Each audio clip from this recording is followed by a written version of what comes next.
Hello, Derek, and welcome to the Internet of Learning. How are you, sir?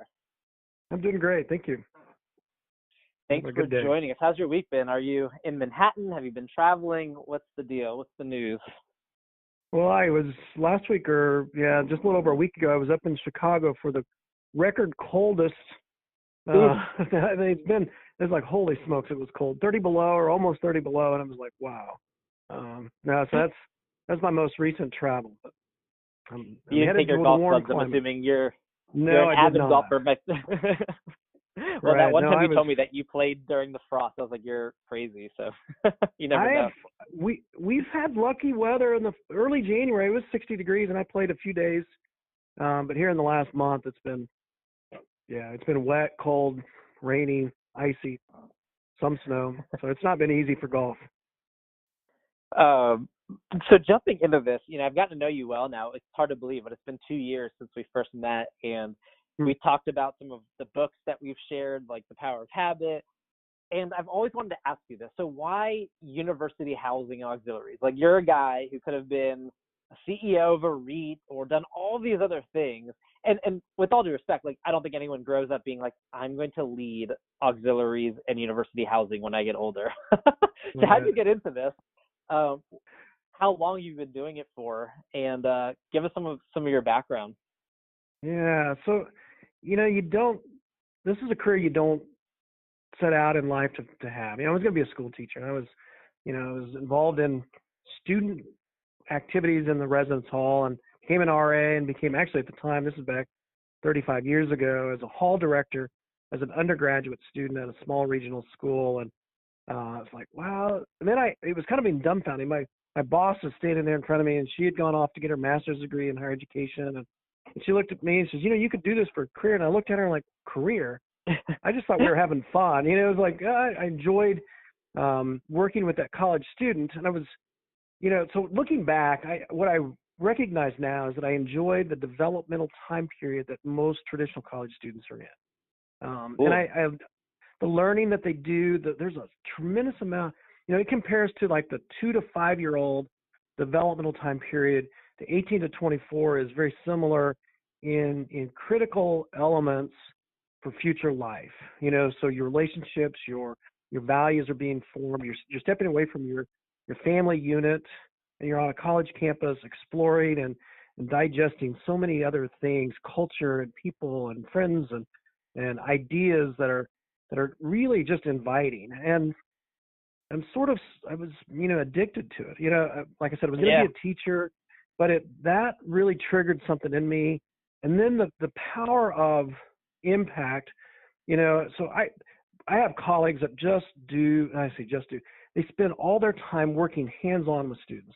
And I miss some of those days. I lived in a residence hall for 12 years. And I was running residence halls, and I loved the intimacy of living on campus with students. You get to see them at 6 a.m. or you get to see them at 3 a.m. or 12 noon. You're there all the time with them. So you're part of their world. You're shaping their world. Well, as my interest in solving problems. So typically, I always go back to, I'm a Maslow's hierarchy of needs. I mean, if you screw up public, safety, health, and welfare, and food, and housing, if you mess that up, it doesn't matter how good of a program you have. The student's not focused on it. If the building is cold or lacking in some major utility, technology being today, it really doesn't matter what else you do. So I started into, I'll say, I had an aptitude for facilities and design and budgets and producing, I'll say, systems and products that improve students' lives. And so when I look at my career, it just goes one day after another to a year, 5 years, 10 years. I've been in this business. This is my 30th year. I started 30 years ago here at K-State, and I was a little bit away at the University of Georgia for 4 years in there. But literally, I'm in my 30th year full time. I started here in 1989, which I could never have pictured.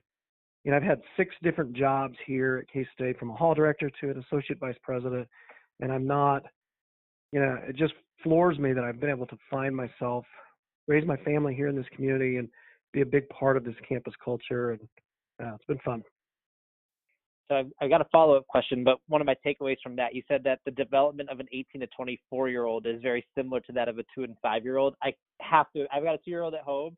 I was like laughing out loud, but muffled myself so I wouldn't cut you off. But yeah, 18-year-olds throw just as many tantrums as 2-year-olds do, but they use Twitter and Facebook and joking. It's crazy. There's so many parallels, right?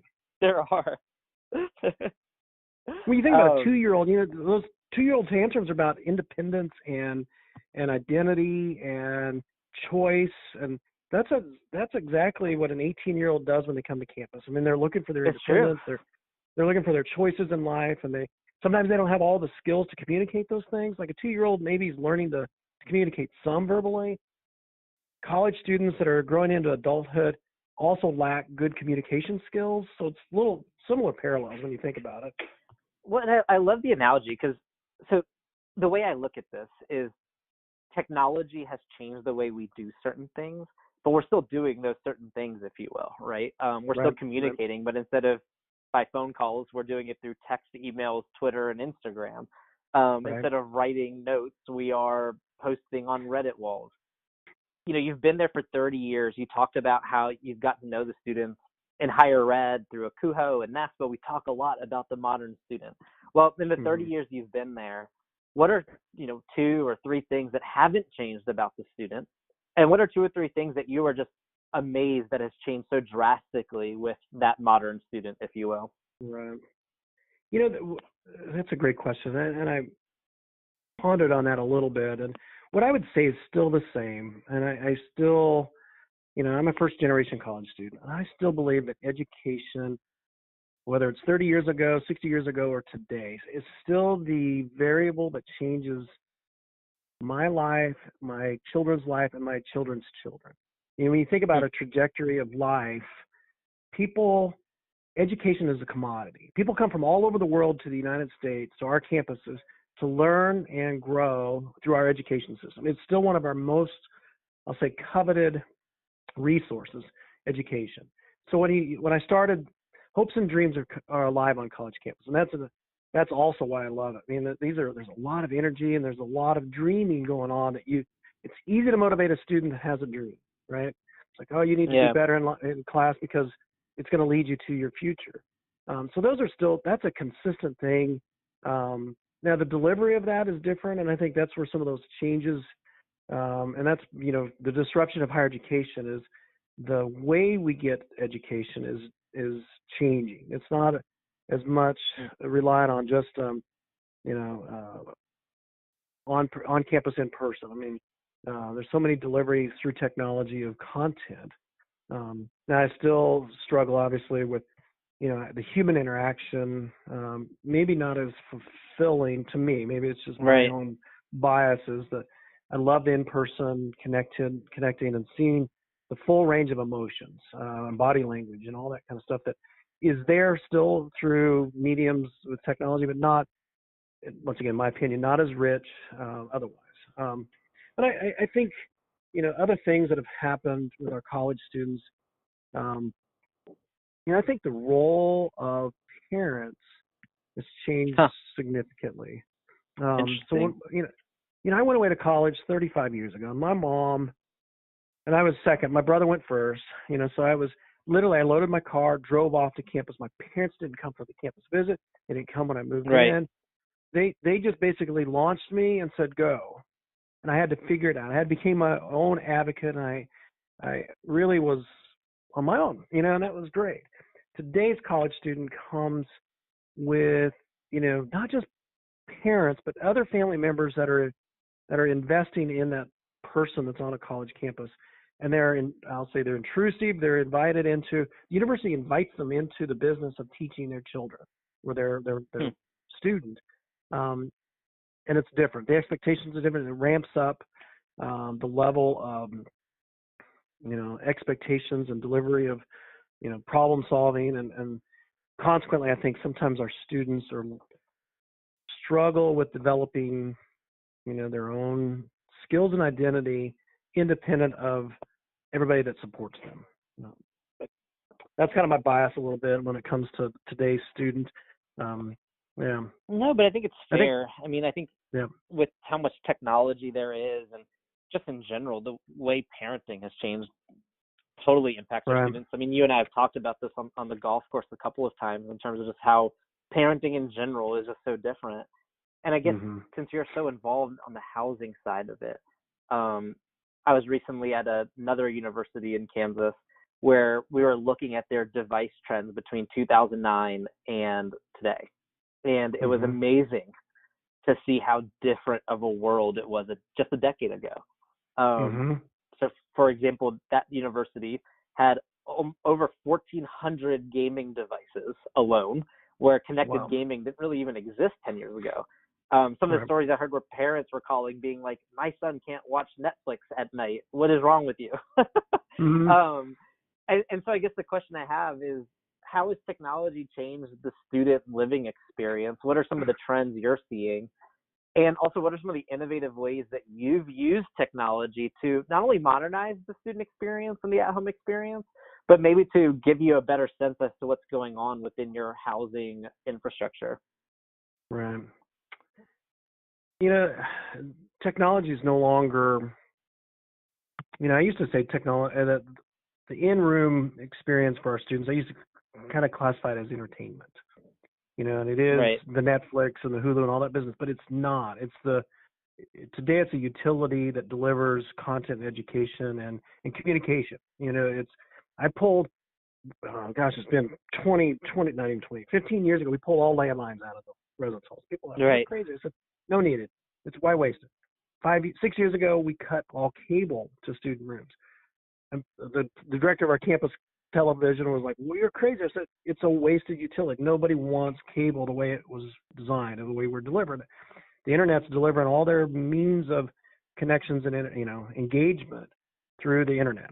So we've made those adjustments, and it's what's even kind of we look at the future of technology. What's technology doing with us today when it comes to our buildings? So we spent a lot of money on the infrastructure. So we've got a system that understands when students come in and go into the room, and it gives them. We have some predictability about utilities and electricity and HVAC systems, and that system learns their patterns. So about 20 minutes before they would normally come back, it turns on, it sets their temperature to where they had it, and we usually give them a range 5 degrees up and down from a midpoint. So they can't run crazy, really cold in the summer and really hot in the winter, but it gives us some understanding of who they are, and that the environment that they're in is easier to control with technology, and we know where we've got a problem. I've shared with you that, we had a maintenance warning come on to one of our technicians that our residence hall room is 32 degrees. And it was like, you're crazy. Residence hall room should not be 32 degrees because we're going to start breaking pipes. Well, Right. we roll out in the middle of the night to show up, and the student had taken off this wireless, communicator for HVAC and stuck it outside on their ledge of their window because they wanted to override their temperature.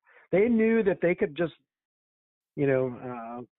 trick that sensor into thinking that it's really cold. They could get more heat, and that would run their HVAC system. So those kind of things happen. Our students become smarter than we are once we give them these environmental conditions and lighting and water saving devices and all that kind of business that we're trying to be more green and sustainable and more energy efficient. Right. So it's kind of fun to see where we're at with that. Well, it's an ever-moving target too. So how do you handle it financially? So like in the example you just gave with the HVAC, I'm sure there was cost savings there. Do you leverage some of that savings to reinvest in other modern technologies that help you drive that experience? Yeah, I mean, it's not as simple as it's hard to capture future dollars. We have a calculator that says we've saved, I don't know, close to over, we've been in the system for approaching 12 years probably. And I think we've saved almost $10 million in costs. And we sweep that money. Anything that we don't generate is a direct expense we put back into our buildings. I mean, that's our goal. And we put back between 5 and 10% a year annually out of our revenue back into our infrastructure. And that includes the technology. And that's actually getting to be much more of a driver. And that's when you think about the life cycle of a building, to be able to, we have most of our residence halls are 50 to 60 years old, and we've renovated most of them. We've been able to go back in and put in the, in-room wireless, 24-channel wireless access point in all of our student rooms because it was such a demand. We could no longer just have the old A, B, and N wireless access points in the hallway. They just didn't serve well enough. We had to go to the 24-channel access points to be able to get the saturation we needed. That was an investment of hundreds and hundreds of thousands of dollars, probably actually approaching more than $1 million. But we knew we were going to do it, and we had been talking with the technology folks. Sometimes you can make the wrong guess on what is the right technology to invest in and when. But if we have a good relationship, you can become. We were beta. We had a small residence hall where they let us try, the system before we jumped all in with 5,000 rooms, and so that helps to have some scalability and some piloting.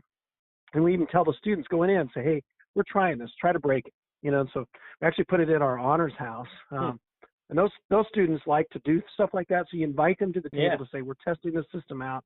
Tell us what you think. Is it working for you? How's your signal strength? Kind of, are you dropping in any of your files as you're transferring? And what kind of performance are we getting? And so those are as we've been able to make some adjustments.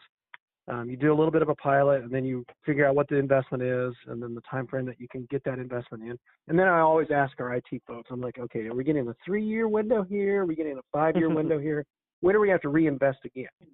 And that's the question, because you can't just invest once. It's a constant. That's right. It's a 3-year turnover. It's a 5-year turnover. It depends on what kind of performance you're getting and how much you do invest. Yeah, and actually that's awesome, and it's a perfect shift into my next question. So how do you actually collaborate with IT at K-State? So to some degree, in our last 3 conversations, those are all CIOs or associate CIOs, and they always talk about how IT is a service provider to our constituents, and I totally get that. You are technically, in their mind, a constituent or a client or a customer. All right. What's your take from your perspective? How do you collaborate with them? How do you share with them, hey, we need to move all of our thermostats into tech-enabled thermostats where we can understand the behavior? How are those ideas and innovations taken on by IT? What roadblocks have there been? But also, how have you gotten around them? Right. So this won't surprise you. We do it in-house of housing and dining service. We're a very large city here on campus. If we were to wait for central IT to take action, we're going to be way slower. I mean, in part because we receive no monies from anybody else. We're a true auxiliary, and so our money becomes our initiatives. And so if we see a need, we can fund it ourselves, and we can go to obviously you funnel it through the central checks and balances. They're not going to let you go off and run off and do something that's completely out of character, but we drive the change. We're out there ahead of them. I've talked to our CIO and I said, we're going to be doing this. Here's where we're going. And they kind of looked at you like, you're kind of crazy, but they go back and do the research. You give them the idea and say, here's where we're going. Do you want to come along too? And then they jump on board and say, yeah, I think that's a good idea.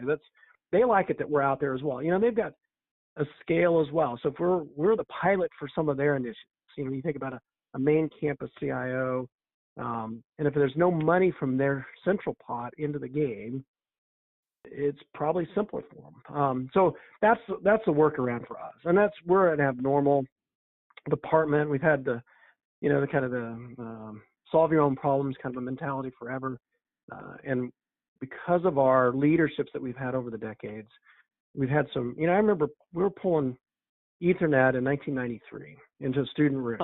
Most of the campus didn't have Ethernet yet. I mean, it was like, we had some visionary people that took action. And that's been reinforced continuously. And then you could get students, and if you've got the students behind you when you make these kind of changes and initiatives, and their satisfaction is proved out, people will buy into you're taking those kind of risks and say, we're going to invest $1 million this summer to do X, Y, Z. It basically, it doesn't even become an issue at all. Now it's amazing. Yeah, but that central folks, they've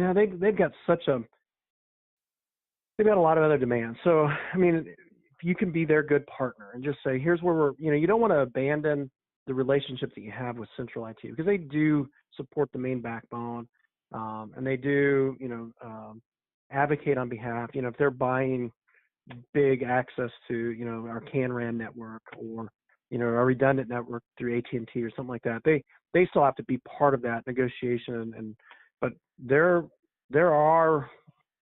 sort of work for us in a lot of ways. I remember the CIO for a long time.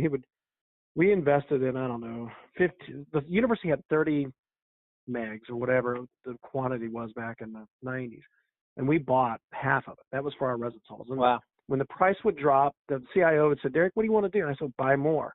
I want to keep paying the same amount, but give me more bandwidth. And so every time the price would drop, we would just keep buying more. Or he'd call and say, hey, we're running into some issues. We're going to have to throttle you back because you're killing all of our online classes, our students are, eating so much bandwidth. I said, well, let's buy more. Can you partition us off?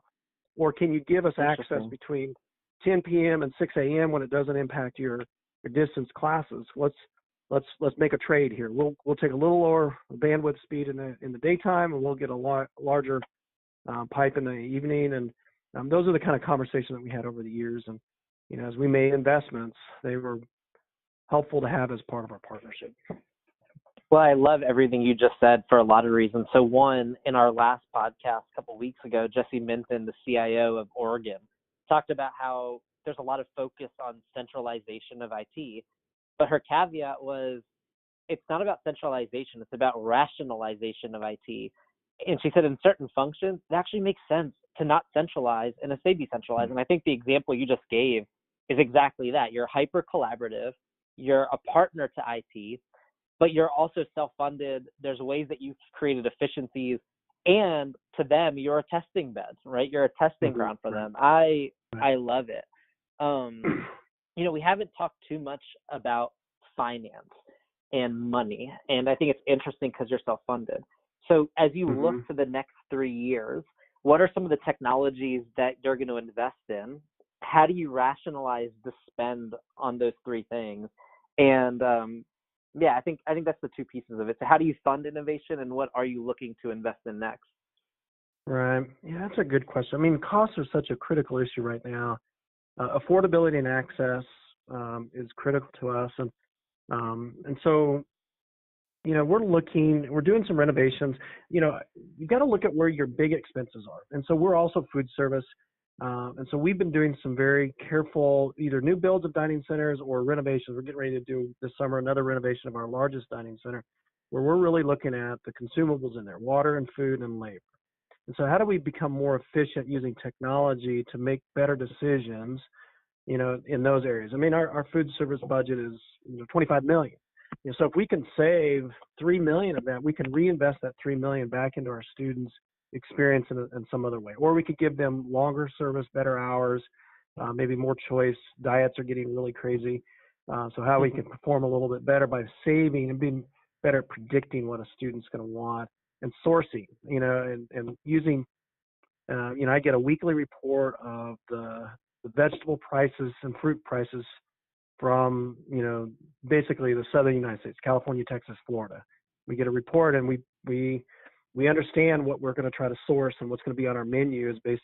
Going to find that's what's on sale. You don't want to buy stuff that's not on sale, and you got to be able to value your dollar. So we use all that data to help our menu management. The other ways we're doing is electricity. Our electricity prices are I won't say skyrocketing, but they're going up 6%, which is higher than inflation here in our state. And so I had a conversation yesterday about putting photo cells on this dining center project. We're going to evaluate what would it cost to put the photo cells up, and what kind of energy would we generate. It's 1 acre. It's 45,000 square foot roof. So it's a big space on campus, and it easily support the photo cells to generate electricity. There's going to be a payback somewhere at some point, that you would be able to make an investment that's going to generate back to our bottom line.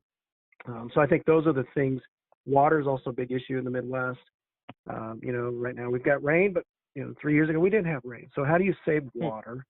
The water costs are growing. So that's kind of where we're at from housing and dining perspective. There's a lot of other ways that we're trying to engage using data to do predicting on student retention and Right. student performances. It's fun to think about. One of our subgroups is looking at sequencing of courses. If you take these three courses at the same time at the same semester, your likelihood of having trouble is pretty high. I mean, they know which classes give you the most trouble. Right. So how do we not stack those classes all in the same semester? If you got differential equations and thermodynamics and Calc 2 in the same semester, you're probably not going to do so well. Your brain function is just going to be overwhelmed, and your time away is going to be challenged. So using data like that helps steer student performance to the end goal, which is graduation. Yep. No, interesting. And I guess it leads to some of the conversations that we've had on the prior podcast. So, and I say this tongue in cheek, somewhat joking, but like you're famous for doing everything in house. When you're in a Akuho, everyone knows that about you. And I think it's just interesting. Right. As you continue to innovate, as you continue to see things changing, are you going to start looking at partnerships a little bit differently? And if so, how do you start evaluating now's the right time to partner with someone versus continuing to do this our own?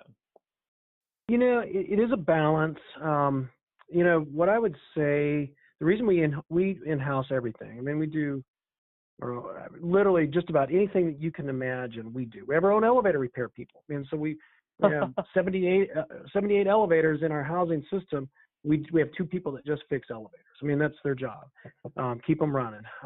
You could get a contract, but our ability to respond in a quicker way, maybe at a little higher level of control, and then maybe even some savings. I mean, obviously fixed labor is built into our budget. And so how do you use that fixed labor successfully? What I would say when we look down the road at when we would go outsource, when we would not keep something in-house, you're looking at your ability to manage. So I kind of have a kind of a variable, kind of a speech that I give people that pitch ideas. One is, can I do it cheaper than you? So if I'm going to borrow money, I can get it cheaper than a developer can. It's a half point or a point financially. Can I manage it myself better because of my scale? I've got a lot of resources, 350 plus full-time employees that do a lot of different things that can be deployed in many ways at different times of the calendar. So can I manage it better than a third party? The third reason is, can the third party do it quicker than what I can deliver? I mean, we're still pretty big, and we're the state. We have a lot of regulation. So those three, if one of those variable isn't there, that's when you say I can consider outsourcing it. Can the person that comes in that has the expertise do it better than what I can deliver it for, or our staff deliver it for? And that's when you start thinking it makes sense to have this partner from outsource. And we do look for those partners. A lot of it now, a lot of our technology that's driving our environmental management system, that's a third party. They brought the technology to the table and said, look, we can help your staff do better at maintaining the systems. Your students will have a better experience. Why don't you join with us? And we did. We signed that about 12 years ago, signed a major contract with them where they're part of our team today. So when a system breaks or has an issue, or we want to go right now, we're not just looking at heating and cooling. Today we were looking at the humidity level. If you look at residence halls, and you've heard some schools, and we've had our issues too we had a very rainy fall, so we had more than normal growth of mold in our residence hall spaces. So how do we know what our humidity is at all times? And so those smart thermostats on the wall have the ability to measure humidity. So that's part of our next feature that we're going to buy into. Is how can we know what our building is doing, and even a different level, not just temperature or occupancy. It's about the other parts of the humidity level. So I love it, and I appreciate it. I've got one last question. I've been ending every podcast with the hardest question of the day.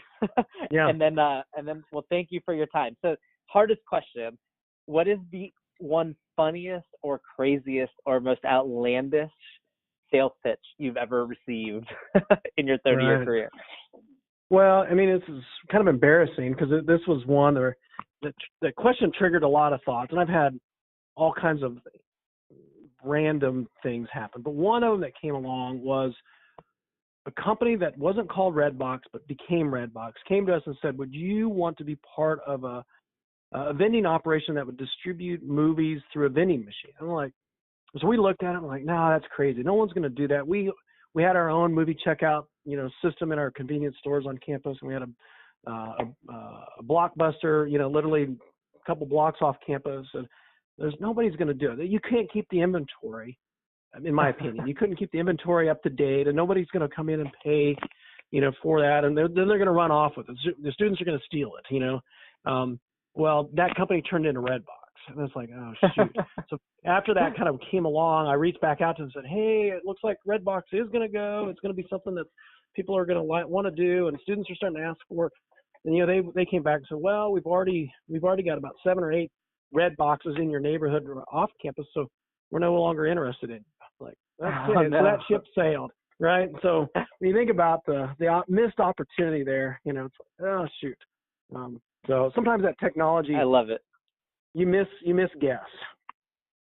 And it's hard to predict. I mean, there's so many famous stories about how people thought Facebook was the dumbest idea, or that Uber would never pick up, and they've all made up for it. But look, Derek, it's always a pleasure talking to you. I really appreciate your time. And I think for me, the biggest takeaway is how, one, the students, while they're changing, education is still core to life and core to the community and core to this nation. And as leaders, we have to continue to look at how technology enables the educational experience, how we can use big data and technology to enhance that experience, and really start looking at ways in which we can look at the affordability to create better access for our students. I really appreciate your time. Please don't hang up. I would like to just say thank you after we're done recording. Okay. And yes, it was really fun. I appreciate you.